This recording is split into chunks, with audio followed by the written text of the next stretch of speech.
Hello mobile report சொந்தங்களுக்கு வணக்கம். நாங்க கதிர்காம வீடியோல பார்ட் 3ல சந்திச்சிருக்கிறோம். இன்றைக்கு ஏழுமலை ஏறின நாளை பற்றி தான் நான் உங்கள்ட்ட சொல்ல போறேன். ஸோ தேங்காய் எல்லாம் வாங்கி எடுத்துட்டு ஏழுமலையில் ஏறி முருகனை தரிசிக்கிறதுக்கு போய்க்கொண்டிருந்தான். போகும்போதே உண்மையிலேயே நிறைய ஆட்கள் வந்திருந்தவங்க. என்னென்னு சொன்னா கதிர்காம சீசன் டைம்ண்டா சொல்லவே தேவையில்லை. நிறைய பக்த ஜனங்கள் இலங்கையில எல்லா பகுதியில இருந்தும் வந்ததை காணக்கூடியதாக இருந்தது.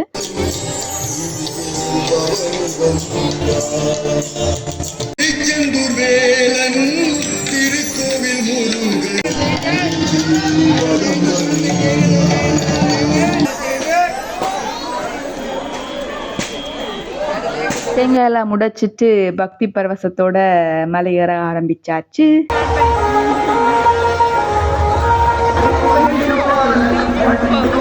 மலை ஏறுறப்போ பக்த ஜனங்கள் எல்லாரும் வந்து அரோகரா போடுறதையும் எங்களால காணக்கூடியதாக இருந்தது.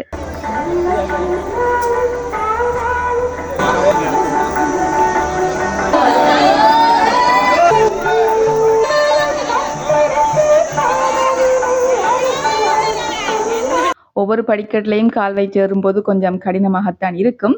இருந்தாலும் கொஞ்சம் கிட்ட வர வர மலை வரப்போது முடிய போது அப்படின்னு நினைச்சு கொண்டு வரும்போது கொஞ்சம் இலகுவாக இருந்த மாதிரி இருந்துச்சு. இலகுவாக இருந்ததுன்னு சொல்ல மாட்டேன்.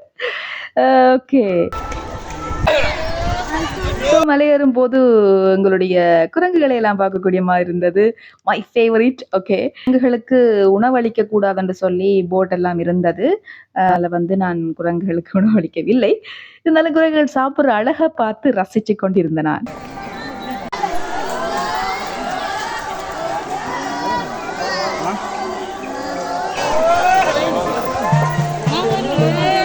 ஒரு மாதிரி ஏழுமலை ஏறி முடிச்சாச்சு. மேலே இருந்து பார்க்கும்போது உண்மையிலேயே வியூ அவ்வளோ அழகா இருந்தது. அவ்வளோ காற்றாகவும் இருந்தது. நாங்கள் வந்து இப்போ கஷ்டப்பட்டு மலை ஏறி வந்த ஒரு களைப்பு கூட தெரியல. அதுக்குள்ள வந்துட்டோமாண்டு இருந்தது அப்படின்னு சொன்னா மேலே வந்தா பிறகுதான். ஸோ நல்ல ஒரு வியூ, நல்ல காற்று, அப்படி அதிலே கொஞ்சம் இருக்கணும் போல இருந்துச்சு.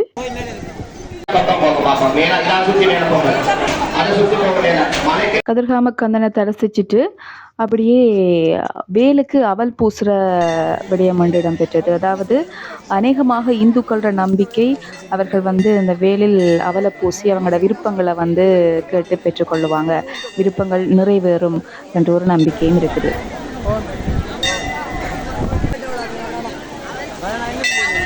அதுபோலதான் தொட்டில் கட்டுறது, காசு முடிஞ்சு கட்டுறது மரத்துல, இப்படியான விடயங்களும் வந்து காலமாக வந்து இருந்து வர ஒரு விடயம். அது முடிய நாங்கள் மெயின் பாட்டுக்கு வந்தாச்சு. உண்மையிலேயே மலையேறின டயர்ட். அன்னதானம் சாப்பிட வயிற்றுக்கும் கொஞ்சம் நிம்மதியா இருந்த மாதிரி இருந்தது. அதுக்கு பிறகு வந்து நாங்கள் மலையில இருந்து இறங்க போறோம். ஓகே, ஸோ நாங்கள் இறங்குறப்போ ஏறுறாக்களை பார்க்கும்போது எங்களுக்கு இருந்த ஃபீல் தான் இருந்தது. ஏன்னு சொல்லி சொன்னா நாங்கள் மலையேறும் போது இறங்குறாக்களை பார்க்கும்போது ஆஹா அவங்க போயிட்டு வந்துட்டாங்கன்னு இறங்குறாங்கன்னு என்று சொல்லி ஒரு ஃபீல் இருந்திருக்கும். ஸோ அது மாதிரி தான் மலை ஏறுறவங்களுக்கும் இருந்திருக்கும் என்று நினைக்கிறேன்.